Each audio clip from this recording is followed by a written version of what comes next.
ठीक है। तो पहला क्लैश जो है वो ये आता है कि when you just think of के जी सिर्फ मेरी ही बात जो है वो सुनी जानी चाहिए और मुझे सुना नहीं गया या मेरी बात को जो है वो माना नहीं गया, उसके ऊपर अक्सर जो है मसाइल जो है शुरू हो जाते हैं।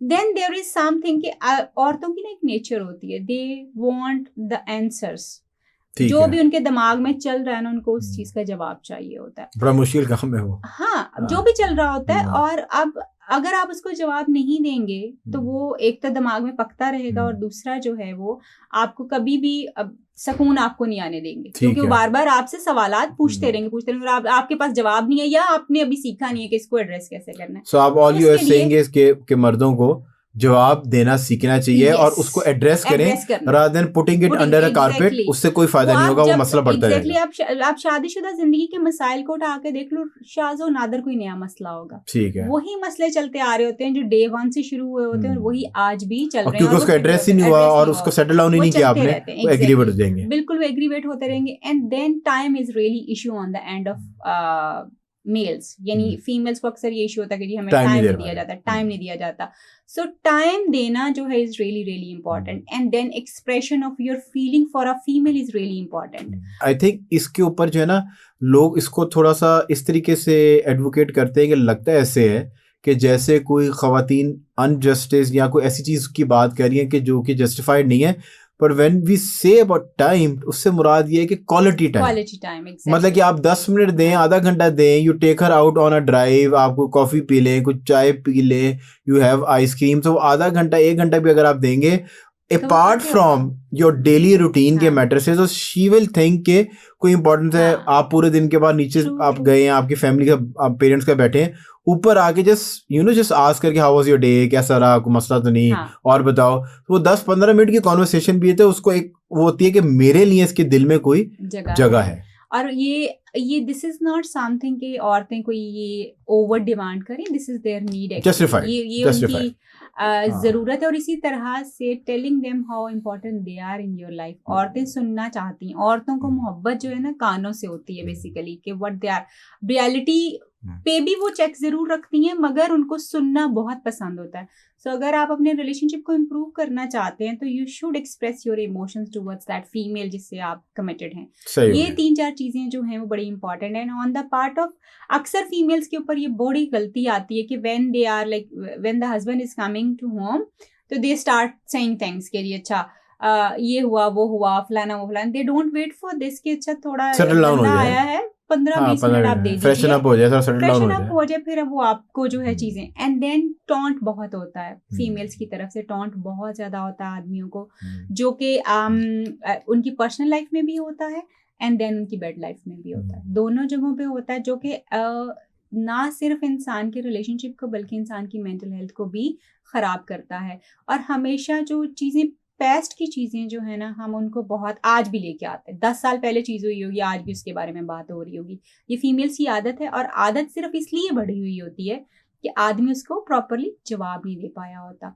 एंड देन फीमेल्स जब आपको सुनाने शुरू करती हैं तो शुरू करती हैं शुरू से, डे 1 से, जब कुछ हुआ था, और फिर उसके बाद दे डोंट फोकस ऑन अभी और इसी वक्त, ये वाला इशू आज हुआ, लेट्स टॉक अबाउट इट। और एक एक्सपेक्टेशन जो फीमेल की होती है जो कि अक्सर चीज़ों को ख़राब करती है, because man are more problem solvers, they are more of के उनकी तरफ से थोड़ी सी चीज़ें जो हैं वो उस तरह से इमोशनली नहीं समझी जा सकती, क्योंकि वो खुद उतने इमोशनली ट्रेंड नहीं होते। औरतें ट्रेंड ज़्यादा होती हैं, इमोशनली वो नहीं होते। एक चीज़ जो है औरतों को ये लगता है कि अच्छा मुझे समझ लिया जाए ना बगैर कहे हुए, मेरे दिल में क्या चल रहा है, मेरा मूड इस वक्त खराब है, मैं नाराज हूँ, कोई बात हुई है, जो कि अक्सर वो आपको चुप रह के शो करने की कोशिश करती हैं कि वो खामोश है, अब वो आपसे कोई बात नहीं करेंगे, बर्तन थोड़े हलाई जुलाई ज्यादा। तो वो ये समझना बड़ा जरूरी है कि कोई भी इंसान आपके दिल में मौजूद कोई चीज नहीं समझ सकता, आइदर इट्स अ मेल और फीमेल। आपने अपना आप एक्सप्रेस करना है, बताना है what really is bothering you, और वो क्या है जो आपके लिए प्रॉब्लम है। क्योंकि हम सब्र करते रहते हैं, बर्दाश्त करते रहते हैं, when the things are out of hand, तो फिर हम उसके बारे में शाउट करते हैं। कम्युनिकेशन की तरफ आप इशारा कर रहे हैं, communication is in problem, it is 3 चीजें, ये बहुत इंपॉर्टेंट जो चीजें हैं वो हैं। And then respecting each others boundaries, हमेशा उसके ऊपर चेक करते रहना कि जी अब ये कहाँ पे, अब ये कहाँ पे, अब ये क्या करा, अब ये किससे बात कर रहा है। ये औरतों की तरफ से अक्सर चीजें जो हैं वो होती हैं। चेक रखना इज गुड, क्योंकि वो आपका हस्बैंड जो है वो ऑफ कोर्स आपको आपसे बिलोंग करता है, उस पर चेक रखना इज फाइन, मगर हर चीज के बारे में चेक, अभी 5 मिनट पहले कहाँ था, 10 मिनट बाद कहाँ पे था, यहाँ पे, इन चीजों के बारे में जब आप बहुत ज्यादा सोचना शुरू करते हैं तो आपके रिलेशनशिप में अल्टीमेटली आपको वो चीजें नजर आना शुरू हो जाती हैं जो कि प्रॉब्लम होती है और फिर आप उसकी तरफ जाना शुरू हो जाते हैं। इन एक्चुअल प्रॉब्लम नहीं है, मगर क्योंकि आप उसके पीछे लगे हुए हैं, you are just trying to find it out, तो फिर वो आपको मिल जाता है, कोई ना कोई एक ऐसी चीज मिल जाता है जिसपे आप अगले बंदे को जो है फिर खींच भी सकते हैं, बात भी कर सकते हैं और ह्यूमिलेट भी कर सकते हैं। ह्यूमिलेशन जो है वो होती है फीमेल्स की तरफ से अक्सर आदमियों के लिए, जो कि प्रॉब्लम है आदमियों के लिए कि आदमी क्योंकि थोड़े से इगोइस्टिक होते हैं, थोड़ा सा उनका ईगो, मेल ईगो जो है वो इस तरह का होता है कि जब आप उनको टॉन्ट करते हैं और इस तरह के चीज़ें करते हैं, ह्यूमिलेशन करते हैं, तो फिर वो अपने अंदर डैमेज जो है वो होना शुरू हो जाते हैं, फिर वो बहुत डिफेंसिव होते हैं, दे डोंट लिसन यू। अगर आप चाहते हैं कि आपका आदमी आपको सुने, try to be respectful towards him, और उसको आप वो चीज़ें बताने की कोशिश करें जो आपके आज के इश्यूज हैं, आज जो बात हुई है, एंड स्टार्ट विद इट के यस आई रियली लाइक। और तो एक चीज जो है ना कि मैं अभी बताना चाहती हूँ, एक चीज होती है ई prime language. E prime language अगर हम सब सीख जाएं तो हमारे आधे से ज्यादा इश्यूज जो हैं वो सॉल्व हो जाते हैं। वो ई प्राइम लैंग्वेज ये है कि I really like it when you show you, when I receive your text, I really love when you share things with me, I really like to spend time with you। यानी मुझे अच्छा लगता है, मुझे बुरा लगता है, मैं हर्ट होती हूँ, मेरे लिए ये बहुत वैल्यूएबल चीज़ है। You are taking the responsibility of your feelings and then you are communicating what the problem is. I really feel hurt when you don't give me proper time.